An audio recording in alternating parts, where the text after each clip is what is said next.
All right. So you have two sort of introduction. Now you have this kind of you introduce. He will come in, introduce and talk to you about a job, talk to you about what the role is about, how the company is, then where the role fits in the company.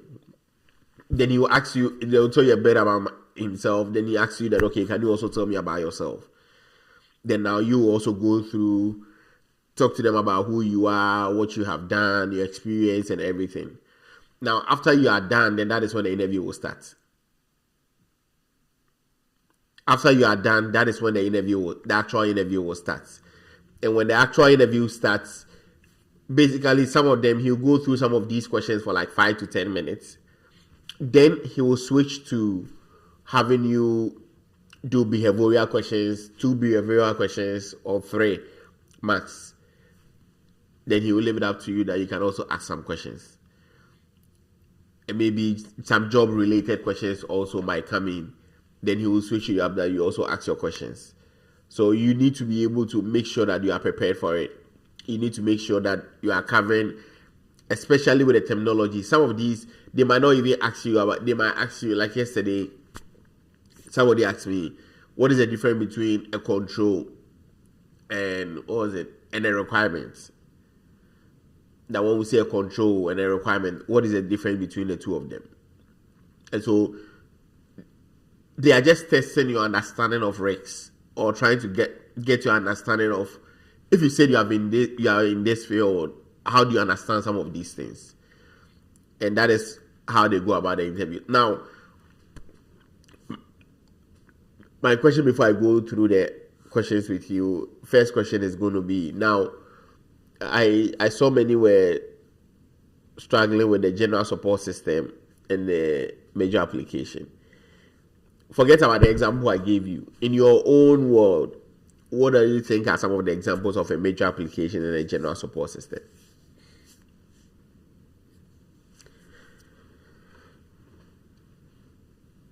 A major application and a general support. I want you to give your own example. What do you think that is going to be a major application and what is going to be a general support system?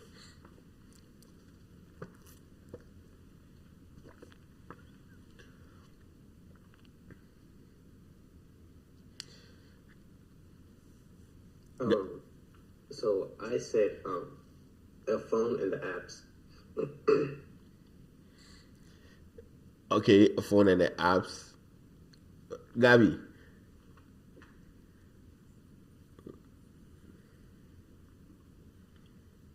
Right. So sometimes people do have let's say if I'm using Windows and I want to run maybe an iOS software, so I can install. There's this app you can install where you can run iOS. So that is also one example you can also use. Which of them is a general support system and which is a major application? So the major application is the Windows itself, and then the general support system is the iOS you have on the iOS you have. What is the iOS running on? It's running on the Windows. On the Windows, okay. So that becomes a major application. Yes. Okay, awesome. Yeah, that is very true. And that is basically it. And Edwin also had it right. Because the major applications, remember, the major applications are running on the general support system. It's an application. And the reason why we say this is because we need to protect the major application. And we also need to protect the general support system. But if we are protecting the general support system in a way that maybe the general support system is a hardware, and we are saying that for us to be able to protect our laptop, which is a general support system, we have to put a password on. The apps that are running on the laptop, or my Microsoft or my Zoom or my Microsoft Office that is running on the laptop, automatically that is protected by the fact that I've put in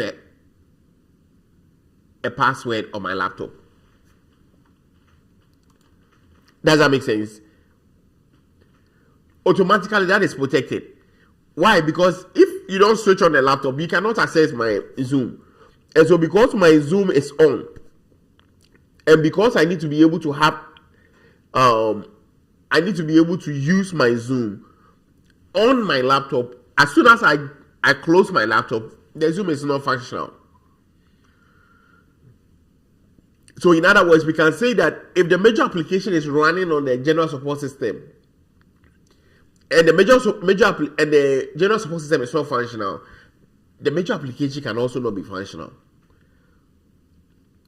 The YouTube app on my TV, if my TV is off, you cannot use the YouTube app.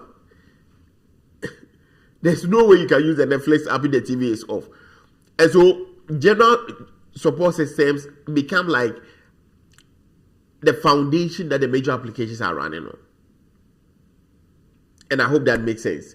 Now let's take the questions that came out during the one-on-one. Any questions from your group that you need clarification, please?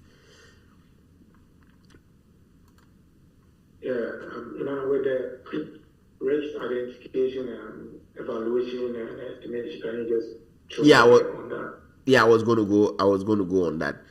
Now, whenever you are talking about risks, okay, risk identification, risk analysis, and risk evaluation.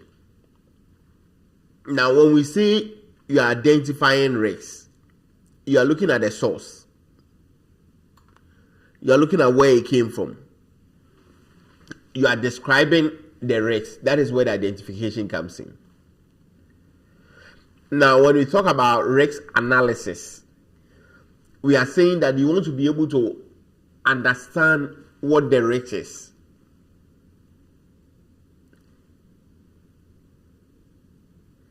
Now, when you talk about evaluation, you are saying that you want to be able to understand the impact of that risk. And so then now you are giving it a value.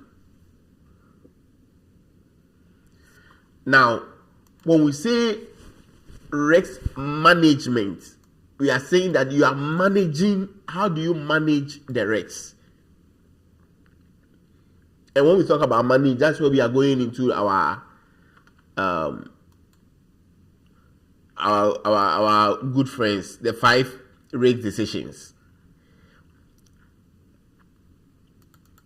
That is where the risk management comes in, or the risk treatment, or the risk decisions. That is where those comes in. So when you are talking about identification, and estimation and analysis are the same. So don't let it confuse you. When we say we are estimating, the analysis, they are the same. The evaluation is where you are giving it a value. Does that make sense? You said the estimation and the analysis are the same. Yeah. So this time around, you are trying to understand that, hey, the risks that we have, this is what is involved. This is where it came from, because you have done the identification. Now, after you have done your identification, the next thing that you come to understand is that, okay, this risk that we are talking about, what is the impact, or how serious is this risk?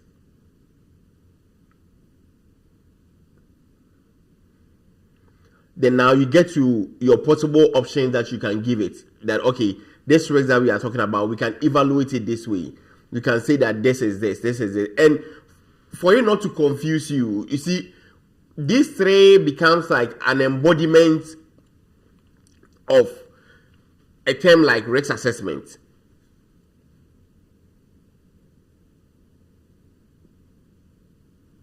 Or which of the decisions that we are taking do we have to prioritize?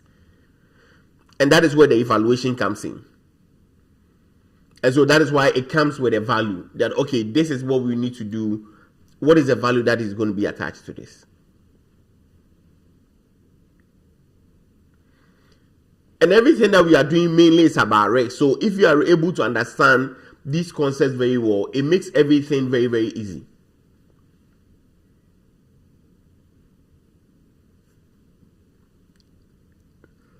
Any other questions?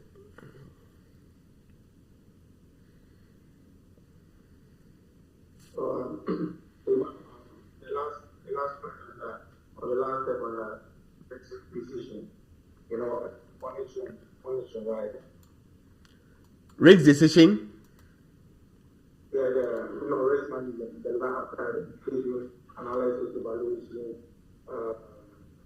you treat the risk and then you monitor it, right? Okay, and that is. Oh, no, I'm going to say that is under risk management process. Yeah. Okay. So yeah, I just said risk management. So I think the last step is the monitoring. So with the monitoring, can you talk about when you monitor if you have feedback or? I didn't hear what you said very well. I was saying after monitoring everything and after monitoring, I tend to when I was I just got an idea that they will get feedback. They will communicate the feedback, right? So when you monitor, remember, your monitoring means that you are monitoring to see that the decisions that you have taken, how are those decisions faring? So when you are monitoring something, it's either you are going to identify another risk, which will bring you back to what? The whole process again.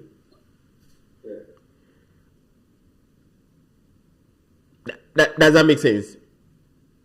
Yeah. Because when you are monitoring, the goal is to monitor to see if there is any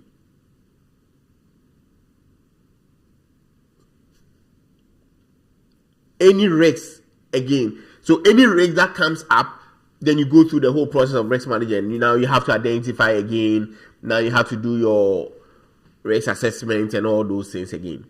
So that is the purpose of monitoring, so that nothing goes under where you don't see it.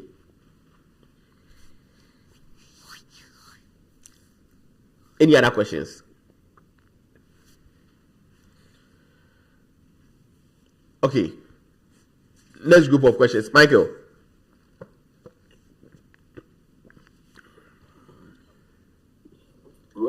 Emmanuel, so what me and Arama were having issues with is the avoid, risk, and remediate. It kind of seemed the same. Okay. Avoid and remediate is rather the same. Okay.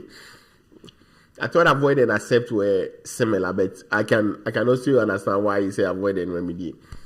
Now, when we say avoid the risk, imagine that I'm trying to sell you a car, and I come to you and I tell you that okay, the car has a brake issue, or the engine is broken. I'm selling you the car for maybe $2,000, but the engine is broken. But now you check the price of the engine, and it's like maybe $3,000 or $5,000. But then you realize that you can get a car for $3,000 from somewhere else with an engine working. So then now the question comes about that: are you going to be able to go ahead? Are you going to still go ahead with the business and buy the car, or you are going to avoid the risk at all? So avoid means that you don't want to even partake in it at all. You want to stay away from it. Now, when we say remediate, meaning that you are trying to find solutions to make sure that the risk is totally eliminated. And so this time around, you have bought the car, but you want to make sure that the engine issue is fixed totally. If the engine issue is not fixed, you cannot drive the car. And so this time around, it's not like you are not involved at all. You are involved. You have purchased a car from me, but you want to make sure that that engine issue is normal.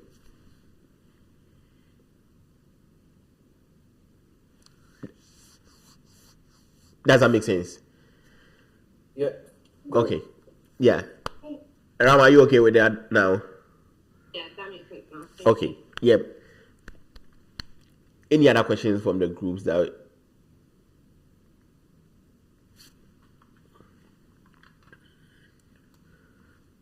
Okay. But I think with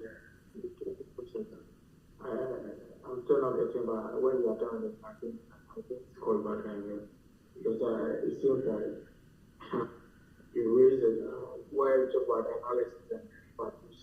I am not getting those points very well. On which one? After the risk management process with the analysis or assessing the risk and the evaluation of the risk. And I'm still confused in my mind a little bit. Okay. No problem. After class, just call me. I'll get time and I'll explain it to you. Any other questions?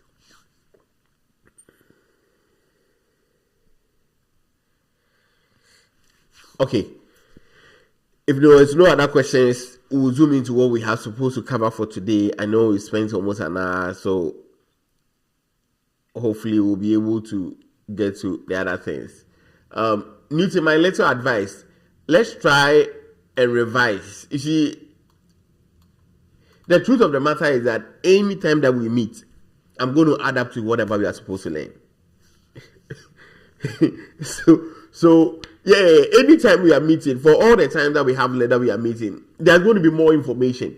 So if you don't solidify what you already have, it's going to be difficult. No, Emmanuel, I was just trying to be silly earlier on. I was just trying to bust a joke. Oh yeah. I wasn't being too serious. Okay, I thought I because you got me worried at a point. Because if you have not revised so far, because where we are getting into, we are not going to practice the things that we have learned so far. So now I'm not going to be able to explain a lot, but it's going to be more of talking about the things that we have learned so far. But thank you for that. Yeah. Now, we want to move into what we have for today. Now, today we are starting on compliance.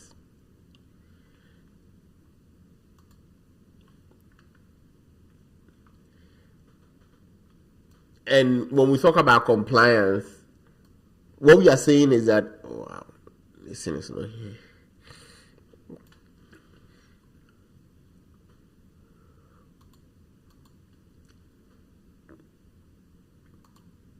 Yes. When we talk about compliance, what we are saying is that we are following rules and regulations. And so, if you are following rules and regulations, it's like there are requirements that have been given to us. Our job is to go ahead and follow those requirements. Now, every organization have rules and regulations that they go with. Every organization that you can think of, there are rules and regulations that they operate with. And so those rules and regulations have been put together to help us to be able to make sure that we are protecting our information. If you come or if you form a company, you always want to make sure that you are doing things in a way to protect your systems and your environment. You also want to make sure that the fact that you are protecting your environment, you are also doing what? Following regulations that have been set for us. In our quest to follow the rules and regulations, these organizations put together all the things that needs to be followed, that needs to be met. And that is what we call a framework.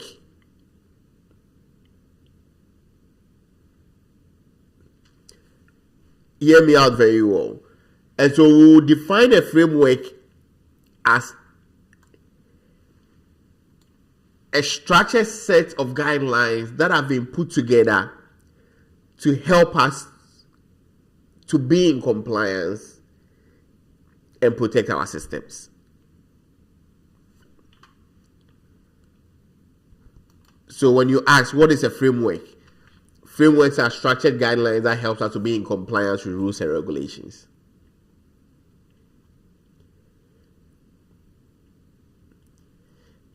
And that's what almost every organization in this world does that. Now, in every aspect of every industry, it's the same in IT also. So for us, before we go ahead and set any regulations, before we go ahead and do anything, before we go ahead and say that, okay, I need to put a password on my laptop, I need to do this, and those are big. But before all those things comes together and form part of the compliance framework.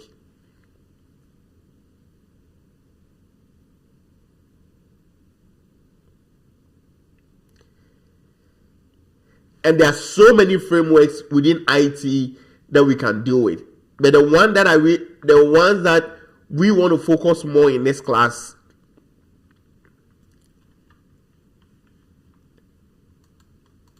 has to do with these ones. And even out of these ones, we'll deal with just a few of them.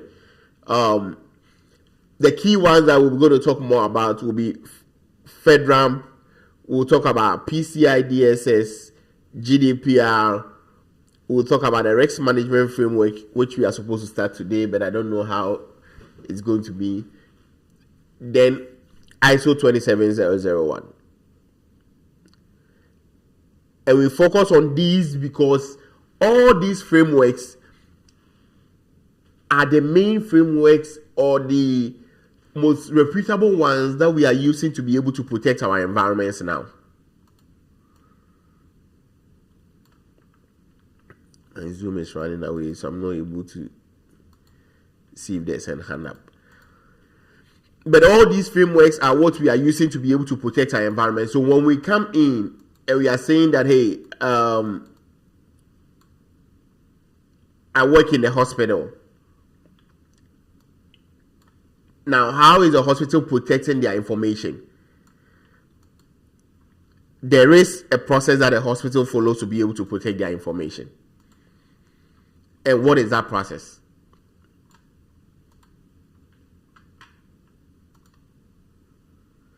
It's the same way that we will say that when you go to a bank, there is a process that the bank uses to be able to protect their information. Because imagine that if the banks are not protecting their information, somebody can just go and withdraw money from your bank accounts.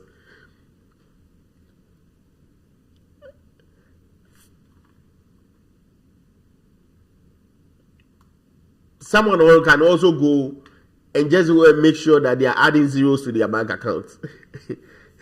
Whatever money that you have in your accounts, if you have the opportunity to edit it, you just go ahead and add zeros to it.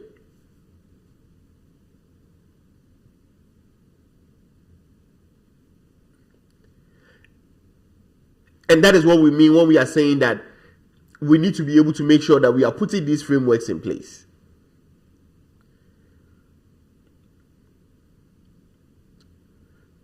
It's that same framework that helps us to protect our payment card information, our debit cards.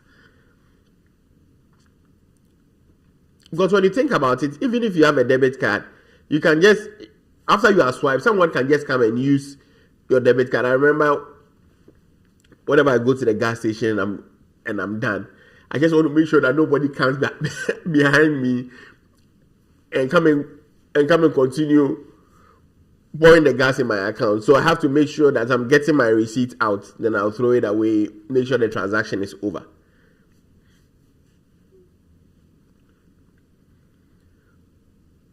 Because there is a structure in place and there are things in place for us to be able to do that. And that is what we are looking at, and that's what we are going to be talking about. And that is what mainly GRC is about. It's about governance, risks, and compliance. We are making sure the compliance aspect is making sure that these things are being followed. Now, what I want us to be able to do is, I know that when I do the videos, we didn't watch it, but I'm going to do a quick review of these frameworks. Then after, we can go ahead, then we can go through, start the risk management framework. Now, when we talk about FedRAMP,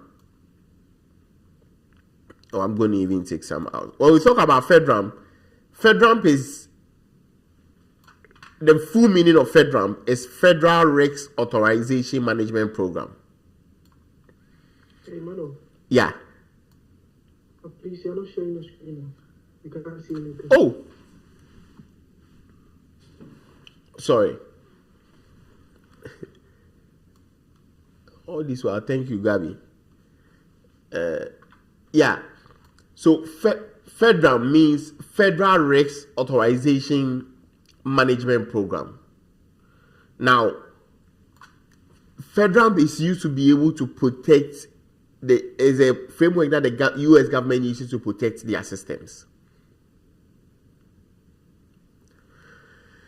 And so what they have done is that they are saying that every software that you use, that is being used, and when I say a software, or every major application or every general support system needs to get what we call an authorization to operate, or an ATO.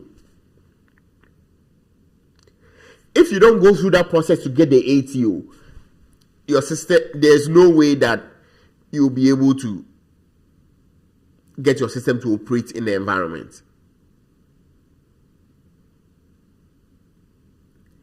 And we'll go through the process of the ATO so you know what it entails, and now you understand why they do that.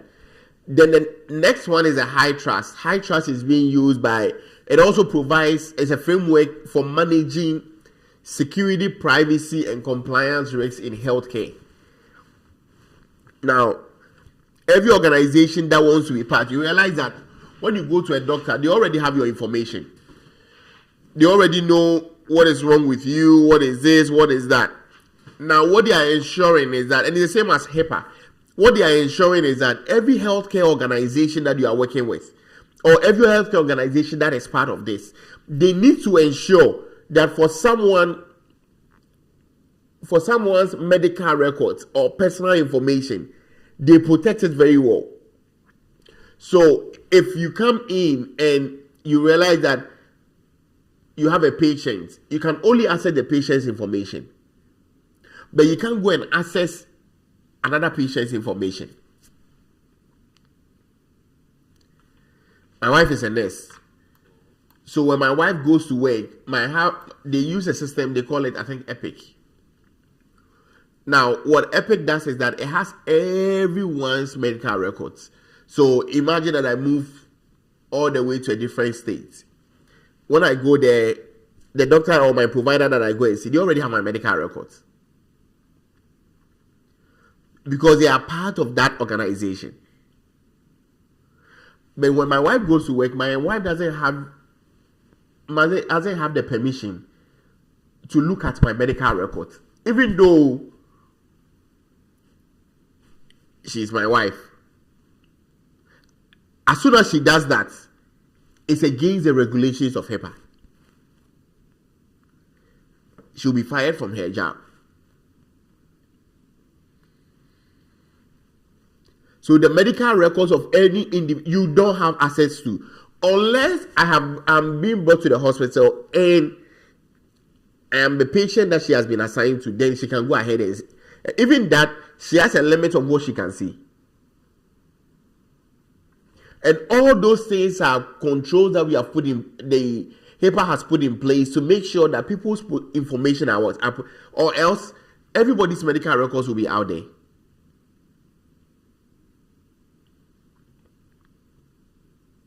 Everyone's medical records will be out there, including the presidents and the senators. Yeah, because you have access to those information. And so these are measures that you put in place. Then we have PCI DSS. PCI was what I was talking to you about. Now, the full meaning of PCI is Payment Card Industry Data Security Standards. Now, and we'll talk about that more also in the class. That is also a set of standards that have been designed to make sure that all the companies that accept that process or store or transmit credit card information maintain a secure environment. So when you go to maybe a pub shop, or you go to a gas station and or a grocery shop and you go and you swipe your card, there is that assurance that your card is safe. There's a process that it works through. As soon as you swipe your card there, you realize that money, your card is either a Visa card or an Amex or a MasterCard. Now, all those three have come together, or those three came together to form what we call the PCI DSS. So what they have ensured is that when you do that, at the very moment you do that, you see that there is going to be a hold on your account. There is a communication channel that goes through. So first, they need to, your bank will receive a notification. Now, before your bank receives the notification, the store that you are using will go to their bank and says that, hey, Michael has made a purchase, and Michael is supposed to pay me this money. then your bank will go to what we call the clearing house, and the clearing house is those those three organizations that have come together, MasterCard, Visa, Amex, and say that, hey, Michael made the recommendation that Michael has made a purchase with my client. This is the debit card information. Then the clearing house will now go to your bank and say that, hey, or will go to Visa and say that, hey, a Visa, a bank that is part of Visa have made this transaction. Then the Visa will now go and search and say, oh, the bank that we are talking about is Barclays Bank. And therefore, the Barclays Bank will now come through and come and look out for you and say that, oh, there is this account number that made the transaction. So at the end of the day, they combine all those as one.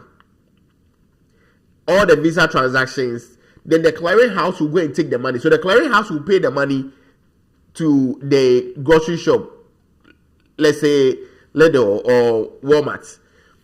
And so the clearing house will make that payment to them. Then at the end of the day, the clearing house will now come and say that, okay, Visa, we made 2 billion transactions. Can you give us our money? MasterCard, we made 1 billion transactions. Can you give us our money? Then, after Visa has made the payment, the Visa will say that, okay, now this is the bank. Then he will go to the bank.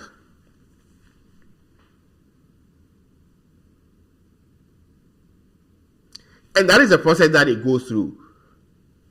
And so they want to make sure that all these things are being protected. Then the next one is HIPAA. HIPAA is same as the high trust. Then GDPR. Now, GDPR is a law that was passed to be able to protect the privacy of all individuals within the EU and the UK.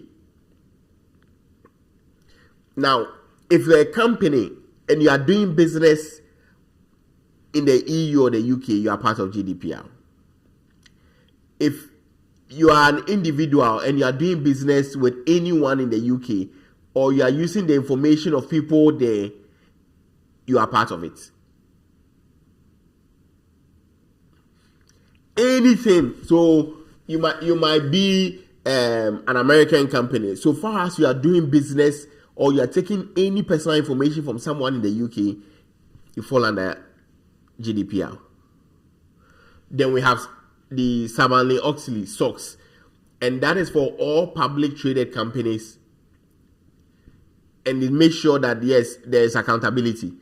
The person who is doing the accounts is not the same person who is signing the checks and all those. That is what Sarbanes-Oxley talks about. And I've done a deep video talking about all these things also on that, and I'll send you the channel so that you can go through them. Then we have the risk management framework. Then we have ISO 27001. ISO 27001 is also, it's been done by what we call them ISMS. Now, it provides, what ISO does is that it provides us with requirements for building a program to protect our information. So it doesn't just give us controls. It helps in building such a program, developing such a culture in your organization where cybersecurity will be taken very, very serious. Now, I want us to be able to go into the first one I want to start, and that is the risk management framework. And that starts from FISMA. Now, what is FISMA? When we talk about FISMA, we are talking about the full meaning of FISMA. It's Federal Information Security Modernization Act. This was a law that was passed by the US government in 2002 to be able to make sure that all federal agencies implement an information security program. Why? To protect their system and to protect their environment. Now, when FISMA came about, FISMA is a law. And when a government or any government passes a law, what they do is that they look for a government agency to be in charge of it. And so the government agency that they assign this to is what we call NIST or NIST. Now, what they said is that, and please listen to me very well, because NIST is someone you cannot run away from. all of us, both in the UK or US, NIST is an international standard that most companies are using, so you can't run away from it. Now, NIST was responsible for developing, maintaining, and updating compliance documents. So what NIST does is that NIST can help you to be able to develop, or NIST has developed documents. And so when you go to their website, let me see if I can get to their website for us.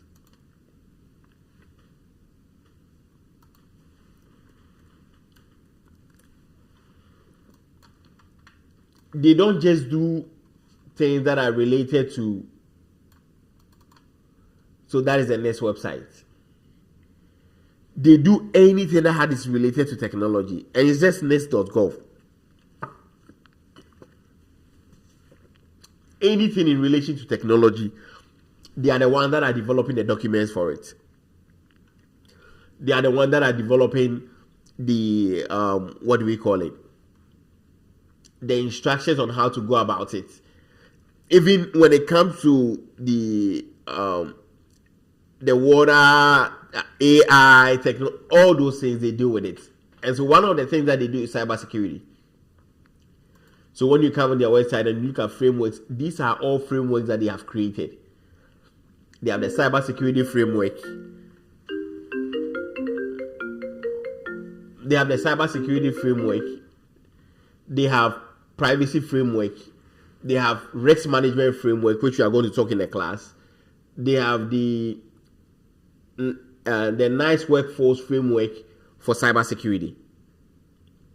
And all these things are things that, or all these frameworks are frameworks that the very moment that you want to do it, they have developed in such a way that you can pick this framework and implement it from A to Z without any distractions.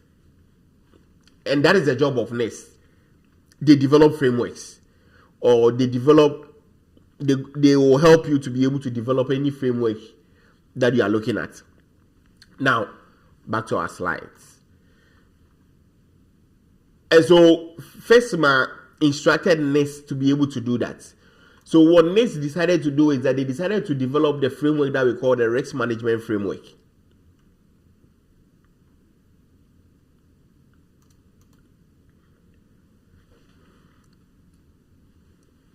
The risk management framework, and that is a framework that NIST decided to develop. And the risk management framework is what we are going to do, I think, now and next week, Saturday. That is what we are going to do. Now, when we talk about the risk management framework, this is the risk management framework.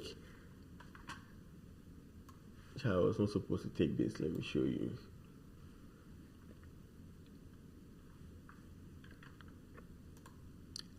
Did you lose me for a second? Yes. Okay. What was the last thing you heard, please? Framework. Okay. So what NIST decided to do is develop what we call the risk management framework. And so NIST developed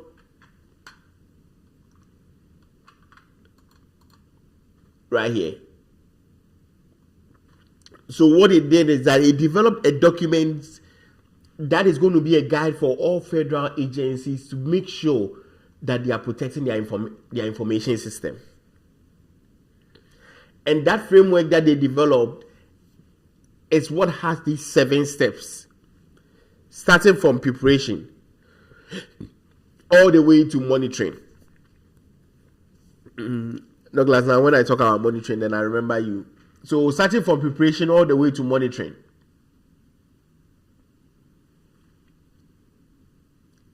And that is what the risk management framework is all about.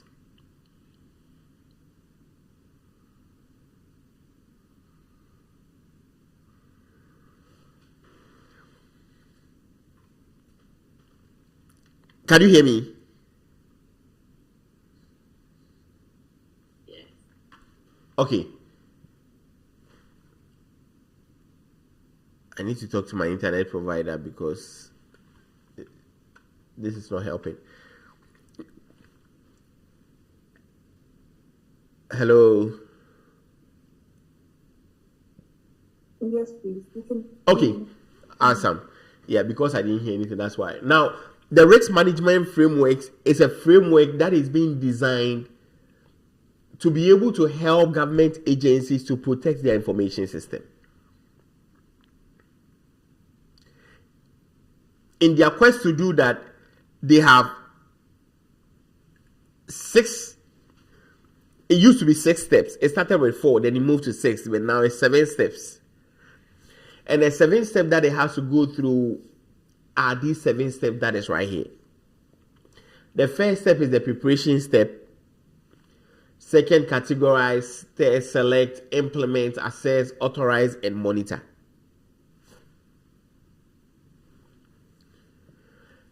Now, when we say preparation, what is preparation? Now, preparation talks about what do we do before we even start what we are supposed to go and do.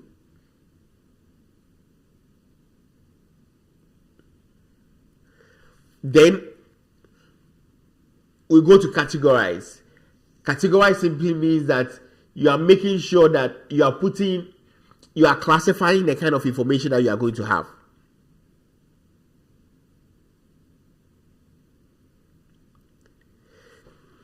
Then the next step that we have is going to be selection. Now, after you have categorized, you want to be able to select the right controls.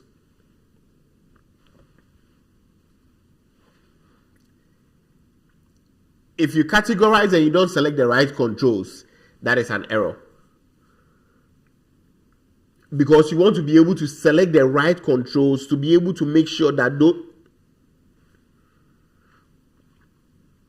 Oh, you can't see my slide. Okay, thank you. If you categorize, oh yeah, this is the one you're seeing. Thank you, Gabby. Now, if you categorize, you need to make sure that after you have categorized your system, you are selecting the right controls that apply to each of the systems that you have categorized.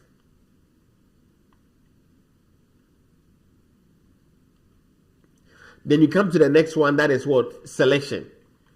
Now, what is selection? Selection means that you are selecting controls.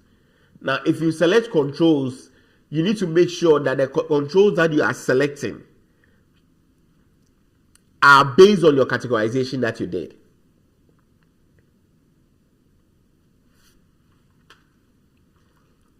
Then you come and implement. Then now the controls that you have selected, you need to come and make sure that you are implementing those controls.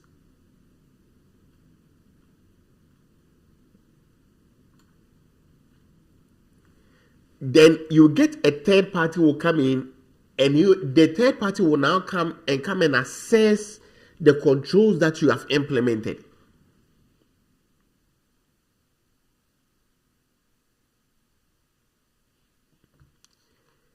Just to make sure that the controls that you have implemented is working effectively. Then after the assessment, the third party will give you a report. Then after, you submit that report of that assessment to go for what we call the ATO.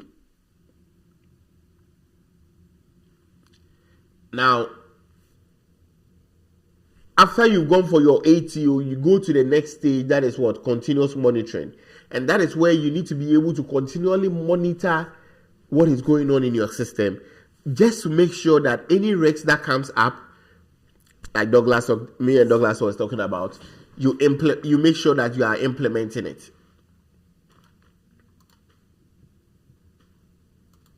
Any questions so far?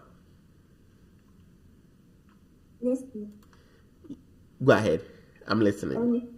In terms of for the assessment stage, you mentioned the third party. So would that be like an auditor, or what's an example of the third party that will come in for that stage? Yes, it will be an auditor. Okay. Thank you. Yep. Over here, they just call it an assessor, but it's the same as an auditor. They do the same things. Okay. Any other questions, please?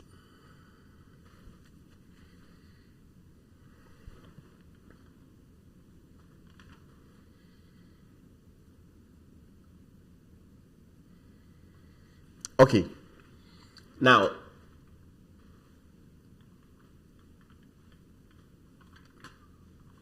let's get into the actual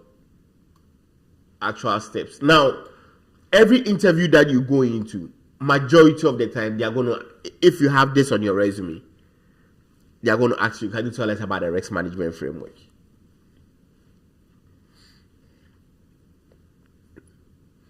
And so you need to be able to master it. And I'm going to send this specific slide to you. What I have done on this slide is that I have been able to break it down in a way that it makes it easier for the purpose of our time. So I'm not going to go into it so much, but I need you to be able to understand everything that is on this slide, because we are going to go through it in a class. And I have done the videos for this already, so you'll be able to make sure that you understand this. Now, for you to be able to go through the interview, now, when you are going through the interview, remember, we say that NIST do publications. The first publication NIST did to be able to make sure that, about the program, we call it the NIST 837. And here I need to come back with my...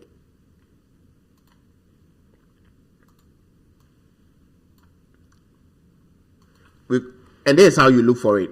NIST 837. So you see it. This is it. And whenever you come to the NIST website, make sure you are going to the right website. It's supposed to end with nist.gov. As soon as you see that, then you see that, okay, that's a website. And that's a NIST 837. Let me make it bigger so I can see myself. Okay, perfect. And that's a NIST 837. And so you come here and you hit on download. Oh, it's saying it's not available. But you can even click on this one. It said it's not available. But I'm sure, obviously, when you check it later on, it should be up. Why is this not? Yeah, maybe their service is down. But it will be a document that you download here. I think I should have a copy. NIST 830. And this is one of the reasons why I download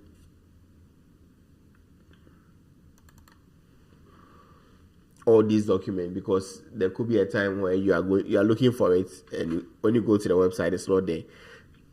Now, I'll send you, I think Justice will send you a list of all the publications that you need, and I recommend that you download and keep them. This is how the document looks like. It's about 120 something pages. I'm not saying go and read it. I've not even read A to Z myself. But this is the document that I have summarized in the risk management framework class.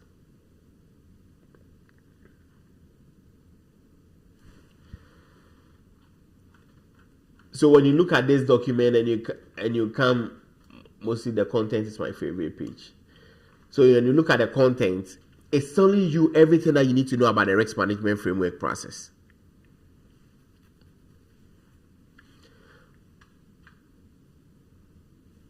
You see over here that this is the process from preparation all the way to monitoring. Now, what this 7 steps is meaning is that during the preparation stage, it's telling us to do something. During the categorization, it's telling us to do something. During the selection, it's telling us to do something. So when you come here, preparation, this is what it's telling us. These are the tasks. So every organization that wants to implement that framework, when you come to preparation, it's saying that what risk management roles, appoint and assign individual roles and responsibilities.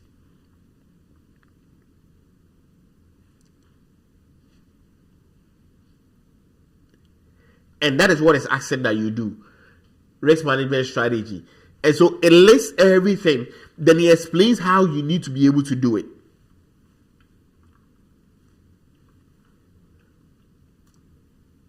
And he goes on going back to the content again, just to same with all of them.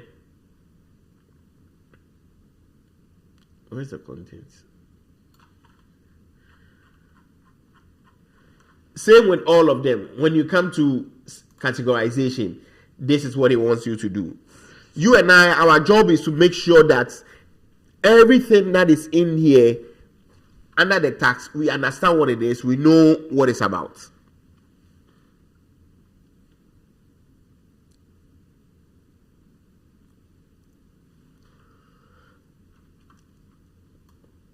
Selection of controls. When you come, same. Let me see. Where am I?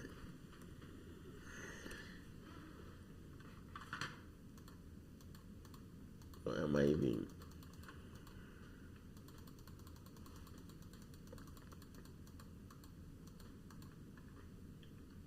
I'm trying to look for an easier way to get to content. Okay. Selection of control. Same. It tells us what are the tasks. Select your controls. Tailor down your controls. Do control allocation. Document of plan control. So all these things, it tells us what needs to be done. Same way you come back. Implementation. Control implementation. What are the outcomes? He's saying that you need to be able to implement these controls specified in the security privacy plans. Then the tax, update control implementation information. All those things, it lists it out here for us to do. Then when you come again to assessment, assessor selection, select someone who is going to do the assessment. Then assessment plan, the person will develop an assessment plan or a plan on how they want to do the assessment. Then control assessment, they do the assessment. After, they need to have an assessment report. They need to have a remediation action and a plan of action and milestone.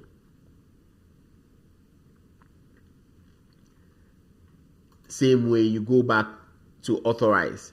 After you are done, you need to be able to make sure that your authorization package is complete, a risk analysis and determination, risk response, the authorization decision. And so it lists everything that you need to be able to do. So we are going to go through these 7 steps. Today, I want us to be able to start with what we call preparation. Now, whilst NIST was doing this, NIST made sure that every step, they have various publications that they want us to use to do this.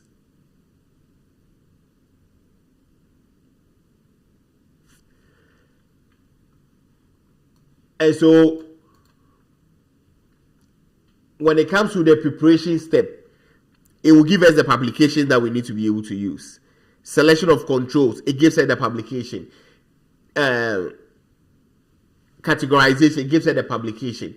And so I want us to be able to also learn those publications also, because those publications makes you stand out when you are talking about it in an interview. And that's why over here I added the publications to it. That when it comes to preparation, and I can bet you, I use about 30 minutes to be able to learn this with the publications. First, these ones is you have to start by memorizing. But by the time you are done, you will now come and have understanding. The preparation, you know that we're going to use what we call FIPS 837. Categorization, FIPS 199, and NIST 860 Volume 2. Selection of controls, FIPS 200 and 853B. Implementation, 818, 53 Revision 5, and 834. Assessments, 53A, 853A.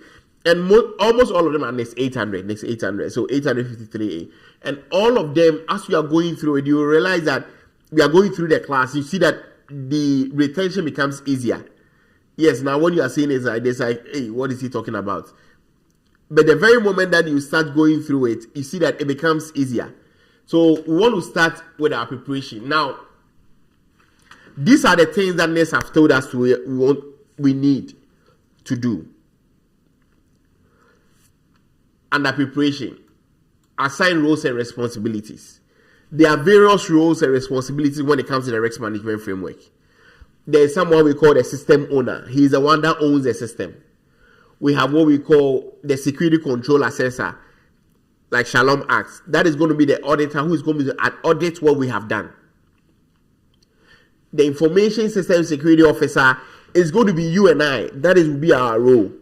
Our role is to be able to put this documentation, everything together.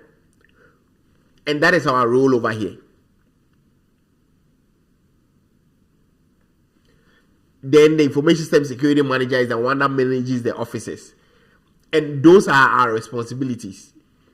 Now, after you have assigned role, then we go to categorization. Now, when we say categorize the system, how do you understand? What do you understand by when we say categorize? When we hear the word categorize, what comes to mind? To put into groups. To put into groups. And that is what it is about. When we say categorize, we are saying that put us into groups. Why?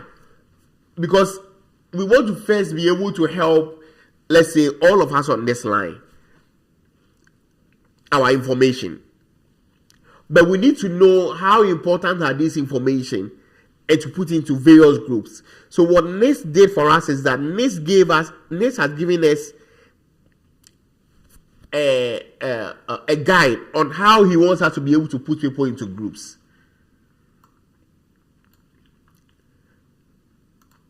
Now, at my work, my line of work,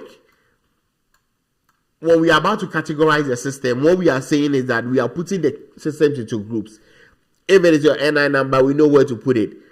If it is your date of birth, we know where to put it. If it is your name, all those kind of information, we need to be able to group them. It's the same way when it comes to an organization. When it comes to an organization, we are not looking at the actual PI or personal information. But when it comes to organization, we are saying that, are they going to process financial data? Are they going to process operational data? Is there artificial intelligence? And so what NIST did is that NIST developed a document called NIST 860 Volume 2. The one that I just... Actually, let me go to the website again and see if it can open so that you all can see how... Sorry, Emmanuel, so this is step 1, yeah? Yeah. No, this is step 2. Oh, okay. The step 1 is preparation. Preparation, all we are doing is assigning roles and responsibilities. Then we develop what we call risk assessment. Okay. But the risk assessment, I'll talk about it later on. That's why I didn't go over it. But the step 2 is where you are doing your categorization. Now, during the categorization... Emmanuel, Yes, please. I have a question. I'm listening. I think you put it in as step 0 for preparation and step 1 for categorization. Yeah. Okay. It's the same. So, it used to be 6 steps. So, step 1 used to be categorization. So, they later brought on step 0. Which is preparation. Which is the first thing that we do. Mm-hmm. Does that make sense? So, if you start from step 0, then you are ending at step 6. Okay. But if you start from 1, you are ending at 7. Mm-hmm. So all of them are similar. I think the next website is down, so maybe I can't. But I'll just. I think I have a copy. NIST 860.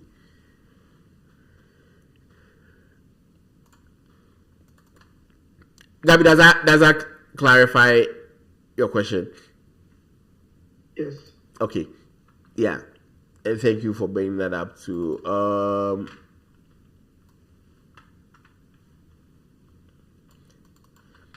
And this is how the NIST 860 revision 2 looks like. Now, we are going to be able to go through and do the categorization, but I want to be able to finish the slides on the categorize, and I'll show you how to go about it. The whole complete risk management framework is on the YouTube page. Please, I will encourage us to be able to watch everything throughout. This, I'm just giving it a roundup and moving because of our time. But if you go in there, I did all these things in depth. So please go ahead and watch that video from there. Now, we have looked at the tax NIST has given us.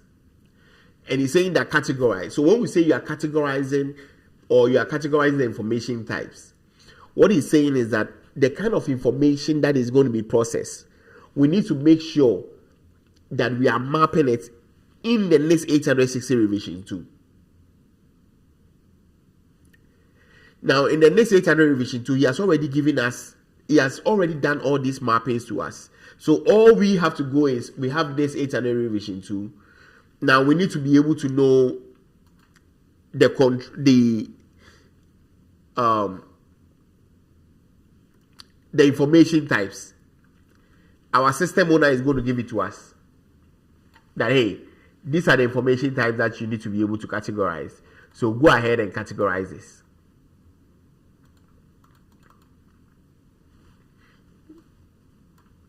I just want to make sure I have the information types. Awesome. So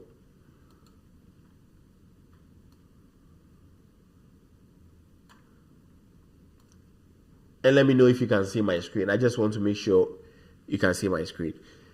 Now, over here are the one on the left are the information types that have been given to us. The one that I have highlighted. All of them are information types. And they are telling us that, okay, come and look into the NIST 860 revision 2 for these information types. Then come and fill this out for us.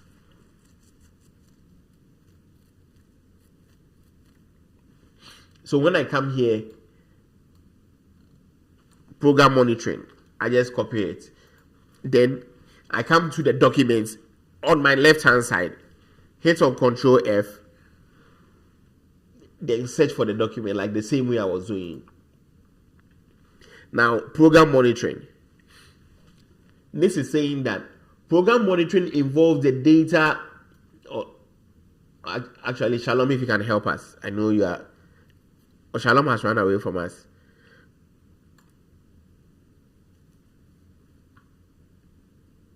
Hello, can you hear me? No, I'm here. Okay.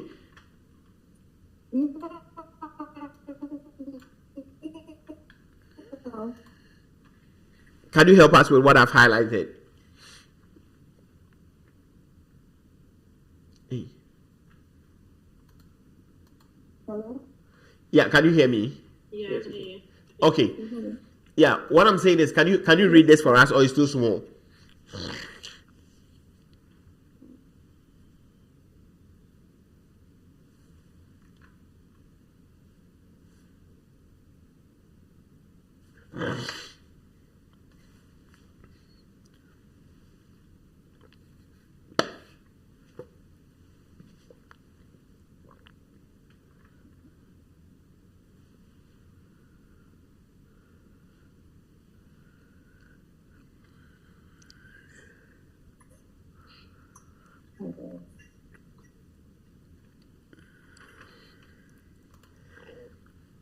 Please forgive me today. I don't know what my internet is trying to do, but can you see what I'm talking about?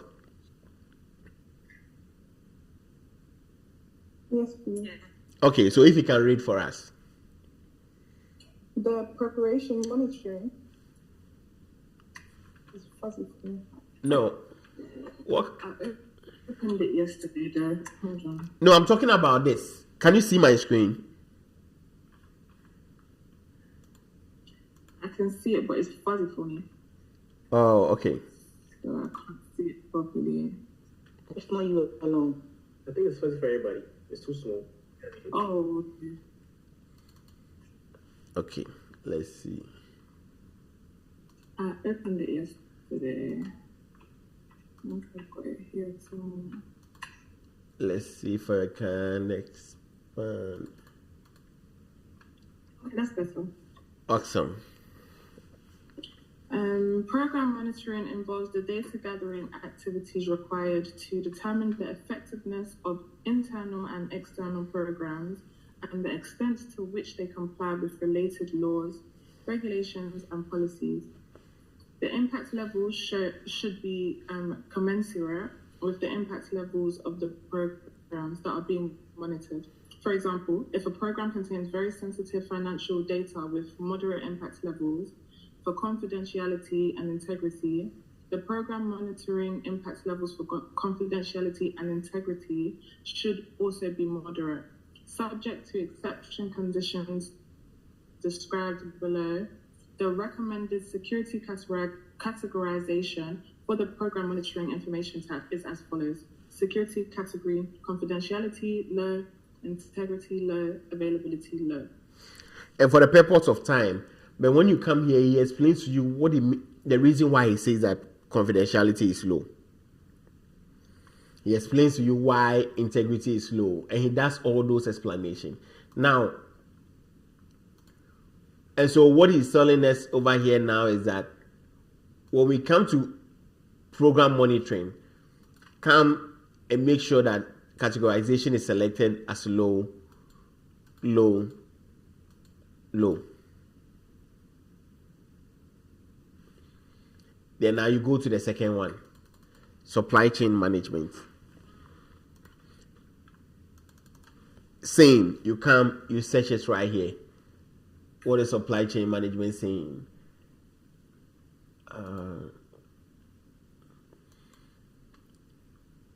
Now, supply chain management is one of those that they don't give you the specific one. But what it does is that it gives you everything under supply chain management. That is goods acquisition and information types. So then now the system owner will let you know that, okay, under supply chain, we are looking at good acquisition and information type. Or if not, let's find a summary of what the supply chain management is and put it there. And there is a table that they have that summary in here. There you go. So this is the summary for the supply chain. Then now you can come and pick, okay, what is the summary? Low, low, low. Then you come, select low, low, low. Does that make sense? Now, and you go ahead and search for all these information types. And healthcare administration. What is it saying? Low, moderate, low. So you come low, moderate, and low.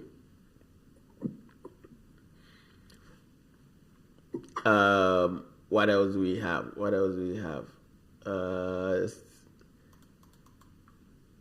Or budget formulation. Let's see. I have a question. I'm listening. You know the FIPS, or FIPS 199.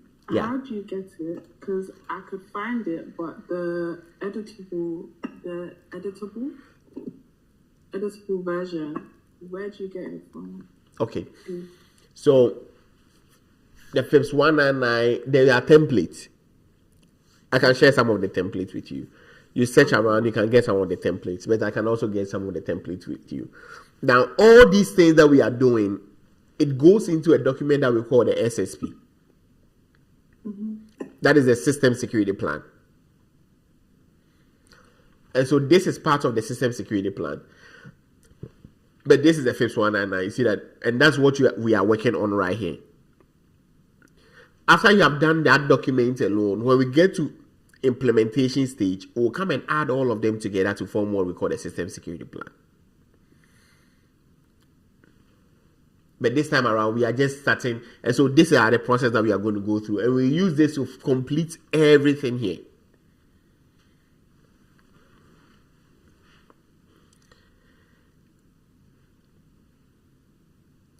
Any questions, please?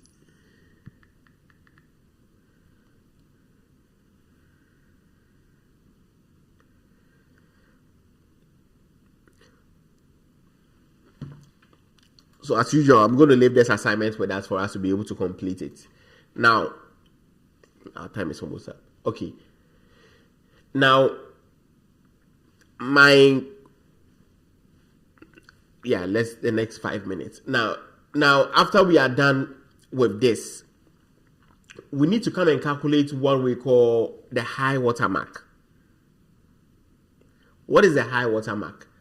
Now, high water mark says that under confidentiality, after we have completed the whole section, what is the highest impact level? So imagine that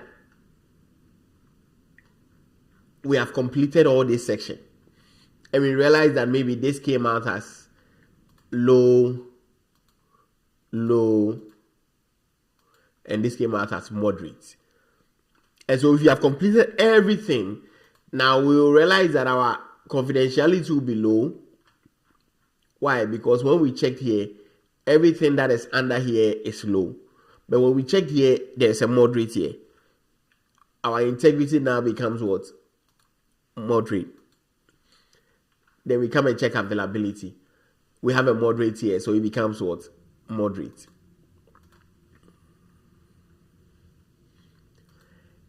And the highest of these three becomes our security categorization. That is moderate. Now, if this was a low, the highest is still moderate. Remember, it is not the most frequent, it's the highest.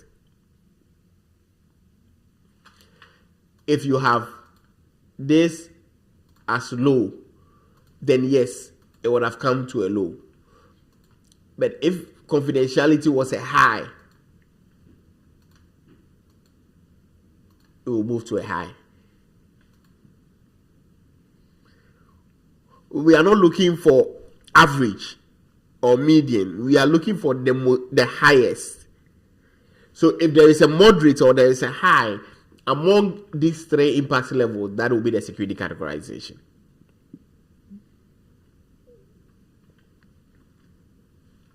Any questions, please? Okay.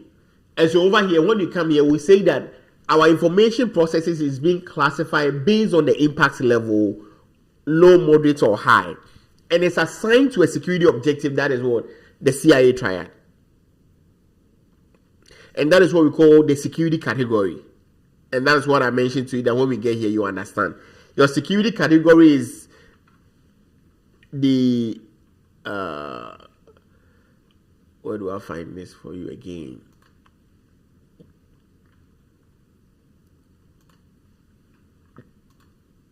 No, I'm looking for... Yes. This is your security category. That is what I've been highlighted right here for you.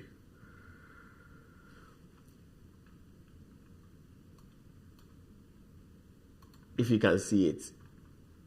Your confidentiality, that is your security category. That is your CIA triad. That is being mapped to the impact level. That is what they call the security category. And so what we are saying here is that we need to be able to make sure that we are categorizing our system based on this. Now we use the NIST 860 volume 2 and the FIPS 199. Then right under categorization again, we do what we call privacy threshold analysis and privacy impact assessment. And all these things we don't have much time to go into it. But if you go and watch the videos, we'll meet on Wednesday. Wednesday I'll meet on the individual groups level and be able to discuss it. Now, I want us to be able to save time for the assignments. That's why I'm giving it a pause here. Because I realize I get a lot of, I didn't know what was going on. So please kindly pay attention to me. And we are recording it so that if you have any questions, you can go ahead and do it. Now, I'm asking two things of you. We have all agreed that we can make about 5 to 10 hours to be able to, for the week, to be able to learn. Now, the risk management framework that we have talked about, my expectation is that we go on the YouTube page.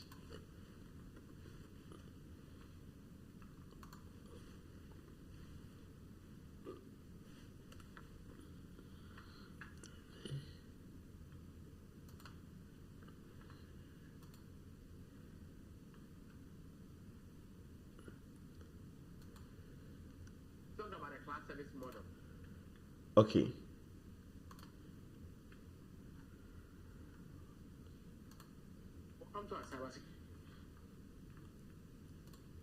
And please pay attention with me here. I don't want us to have this issue again. Now,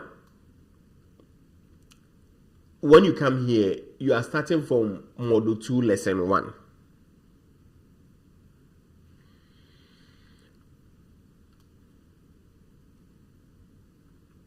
Now, Module 2, Lesson 1, all the way to Module 2, Lesson 9, talks to you about the frameworks that we talked about.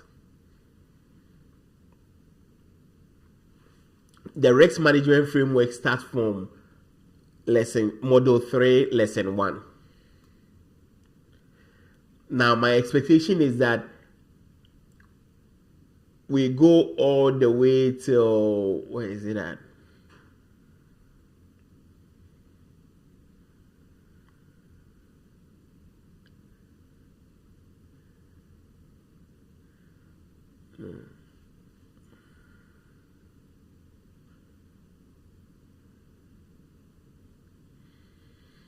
All the way till Module 3, Lesson 20. And these videos, some are 3 minutes, some are 5 minutes, some are 7 minutes. And so that is the assignment that I'm going to give us. Please, is that doable? Emmanuel, can you repeat that again? So from Module 2, Lesson 1? Module 2, Lesson 1 to Module 2, Lesson 9 talks about the frameworks. Then Module 3, actually, let me reduce it because the work is becoming it. So Module 3, Lesson 1. Maybe we should stop at categorization since that's when we stopped today. Okay, I'll agree with you, but let's stop at controls. And so all the way to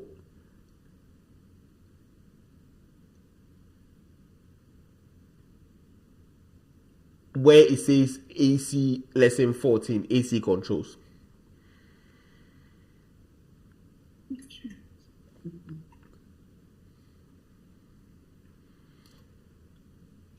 And so when we come, we are starting from control implementation. But my expectation is that up to AC controls, we are done with it. Does that work?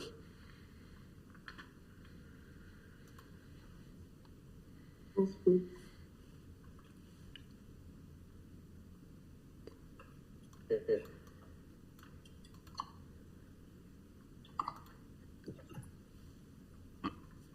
Michael, what do you think? I'm not Michael A first, then I'll come to. Yeah, I think it's doable. Okay, so Michael Dika, what do you also think? I was just thinking maybe you could just share the link in the group so we can easily follow. Because I think getting access to the YouTube, sometimes I struggle to figure out. Oh, this one is public. Bootcamp. This one is public. Okay. Yeah, this one is a public one, so it doesn't. So all the way to to level. The last video you need to watch is lesson 14.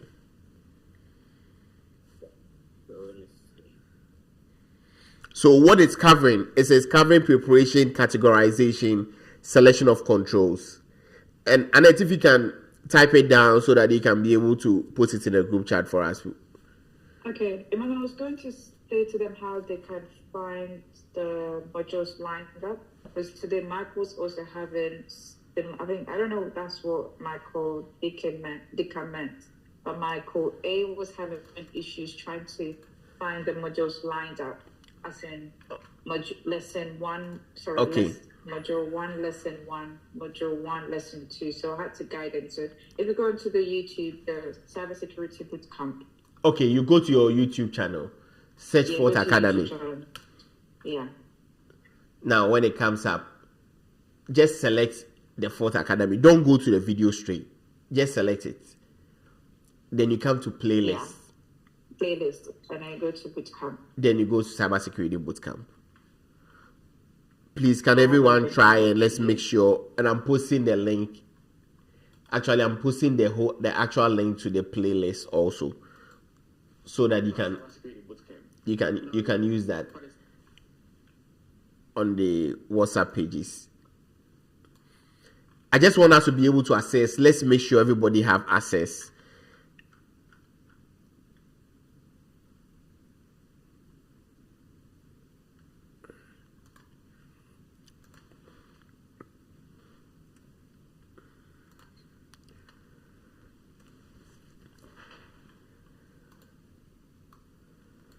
And this is not assignment too. This is actual learning.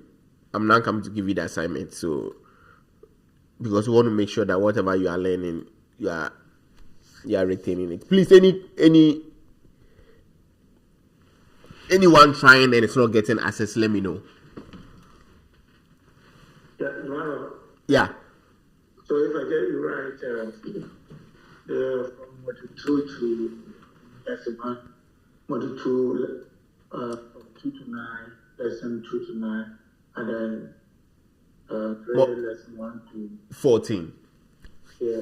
Is that so we meet next week or? Yes, so we meet next week. So next week we are continuing from lesson 15. So that's the reading assignment, right? That is your learning assignment. I'm now coming to give you the reading assignment that you need to produce. Yeah. And we are going to go into doing certifications right now. So please, does that work? Okay. Silence means consent. Amanda, please, are you okay?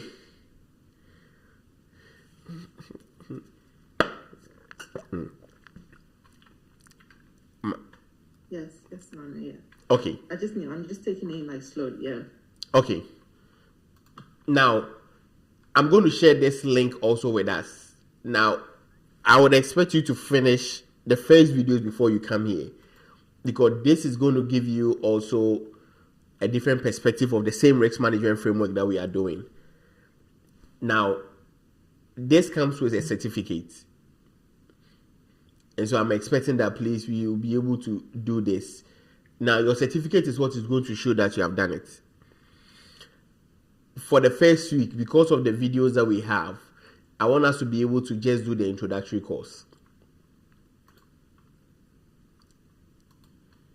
Now, the introductory course, after you are done, you download your certificate of completion. Then that is going to be an assignment that you are going to share with us, individual assignments. Your certificate of your completion of the introductory course of the risk management framework. Now, that is also a link that I'm going to share on the page for us. Please click on it and let me make sure that you are getting the introductory course. This one, if you don't finish the course, they are not going to give you the certificates. And if you stop and you don't want it to play, they will pause it. So you have to still stick through it. And I'm expecting that you learn. It's not the certificate that I need for anything. Me, it's your own certificate. I don't really much need it. But I want you to be able to learn it and see what they are talking about so that you can also understand it better.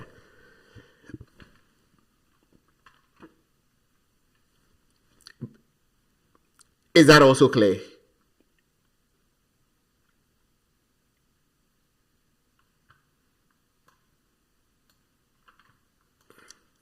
Hello.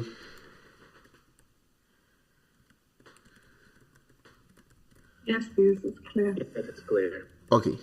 Clear, thank you. Yep. if you want to take the lead, obviously, if you know that, because by now you know that if you are doing the first one, I'll make sure that we'll do the second and the third and the other ones. So if you want to take the lead and you think that you have time and you want to take the lead, I'll say that you can go ahead and do the second. The second one is 1 hour, the third one is 1 hour, and the fourth one is 45 minutes. But I know that it will take you more than 1 hour. Sorry, Emmanuel. So the link that you sent, this is taken. Well, it takes me straight to The course. Yes, please. Don't worry. Okay. I'm sending you the one to the actual page. Thank you. Yes. So if you want to take the lead, you do it, because that is going to be the next assignment that we are going to do for the following week. Now, because of this, we are not doing any presentations this week and next week. But next week when we come, I'm going to give us a presentation that we need to present the week after. So we are giving us 2 weeks off of presentation. So the third week we are going to do another presentation.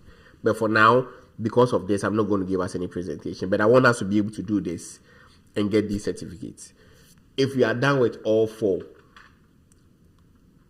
and I think that I can give us, when do you want to do the submission of the certificate? Wednesday or Thursday? Is that this week? Yes, this week. Thursday. Friday. Wait, Thursday of all 4 or just one? It's Friday, Chanel. No, just one. You are just doing one. Okay. Please don't get it wrong. You are just doing one. You are just doing the RMF introductory course. That's all. And I'm saying that when should I expect the certificate for that? Because as soon as you are done, my hope you put it in a group for us so that we can acknowledge that yes, you are done with it. This is something that you can still sit on this tonight and finish right after the class. So we post the certificate in the WhatsApp group chat. Yes, please. Okay. It's just up between Wednesday and Thursday. Thursday.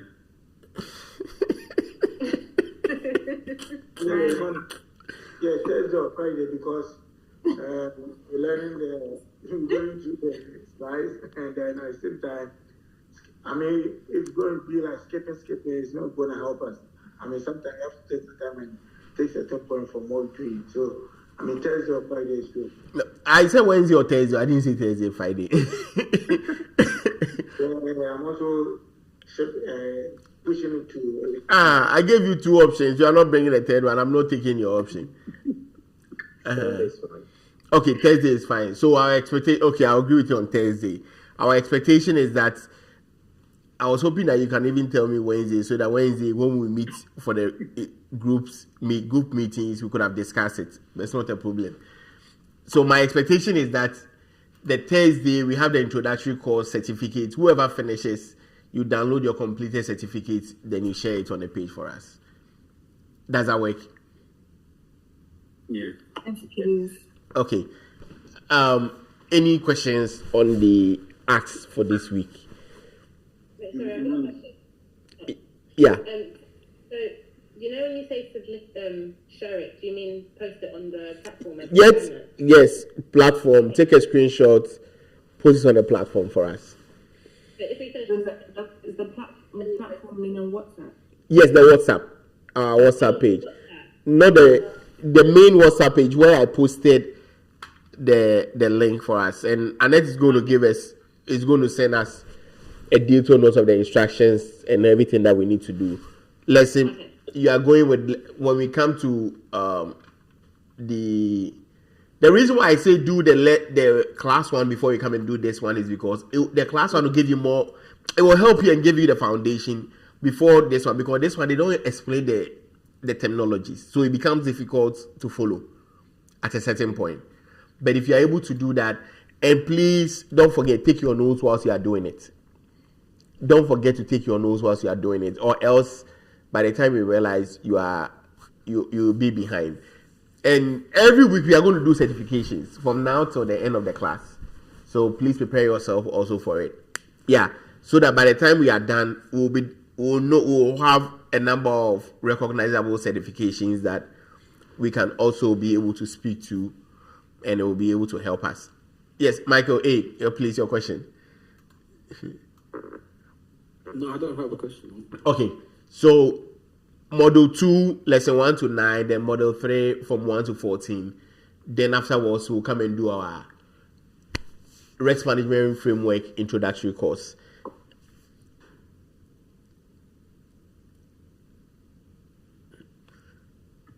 Sounds good. Okay, and we have the links also on there. And is anything else I'm missing, or we are good? All good. Okay. Ladies and gentlemen, thank you so much, and I'll see you all on Wednesday. Wednesday, 8 p.m., same 8 p.m. we are meeting. Okay. Thank you so much. Yep, and it's that one or it's an hour. So it's going to be a short class, but it's going to be about what we have learned so far and doing the discussion. I'll go more into the interview questions and interview preparations for that. All right. Thank you all so much. We'll talk to you all soon. Just a quick one. So the model lesson 1 to 9 and 1 to 14 is what we're going to discuss on Wednesday. Wednesday, yes. So as you are learning, all the questions that you have, gather them. When we meet on Wednesday, we'll talk about it. Thank you. Okay. Gabby. When do we get the slide? The one you said you're going to send to us? Oh, the actual page. Oh, I'm going to send it to you right now. Not the whole slides. It's just that page that I need you to learn. That's the only one I'm sending to you. Okay. Yeah. I have a quick question. Yep. So this online introduction course thing here, you said we're gonna get a link of it in the WhatsApp group, or we just gonna? I sent them to the WhatsApp group. When you check the WhatsApp group, should be on. Yeah, I'm clicking on it. It's not. Let me see. Hold on. I'm not seeing that. You all right? You want to do go to the dentist? Or you get busy? It's good. It's good. I think it's good. Don't need it. I'm not sure who's speaking, but I see the lesson 1. I see the link. I see the NIST risk management framework for systems, and I see the TED link. Which one is taking us to that one? Which link? Is that is it the last link? Okay. Because I got to the link. So when you click on, I sent 3 links. The first link is the YouTube. Yeah, I see that. The second link is a training. That is a lesson 1. Okay. Then the third one has to do with all the courses that we will take. The third one has to do with all the courses that we will take. Okay. Does that make sense? Okay, so let me see here. Yeah, I see that. So then, I don't know if introduction course. Okay. So the introduction course. Okay, I see. When you click on that, then you will it will give you. I see it. It will give you the I see now. Okay. Course certification. Okay, I see now. Now it makes sense. Yeah. Now all these certifications that are making us do, they are certificates for personal development growth. They are globally recognized certificates, and that is what I talked to you about in the first class. That is the Computer Security Plus and the CISM or the CISA. Those ones are the ones that I will recommend that we do have it on our resumes. These are personal development groups that it's just something that you can post on your LinkedIn that shows that, hey, this is something that this person is learning this, and this person is actually going ahead and developing their skill set here. But the Computer Security Plus and the CISM, I will encourage you that is something that we all should be, if you can, be able to register, and after the class we can prepare for it and write it. That, because those are the things that are going to be on the resume. But for the class, that's what I'm giving you as this, to be able to help us to be able to learn. I hope that makes sense. Mm-hmm. Okay. All right, ladies and gentlemen, I'll leave us here. I'll see you on Wednesday. Please, if you have a question or if you have anything, now I've opened my one-on-ones for mornings, so you can check out on the calendar, the Calendly, and you can book an appointment and we can meet one-on-one and have those conversations. But you can text me also, and I'll jump on a call with you. Hi, Yano. Hi, Amanda. Hi. What calendar are you talking about, please? Okay. I'll let Annette share it with you so that you can have that Calendly. Okay, thank you. You're very welcome. All right. Thank you all so much, and talk to you soon. Thank you. Yep.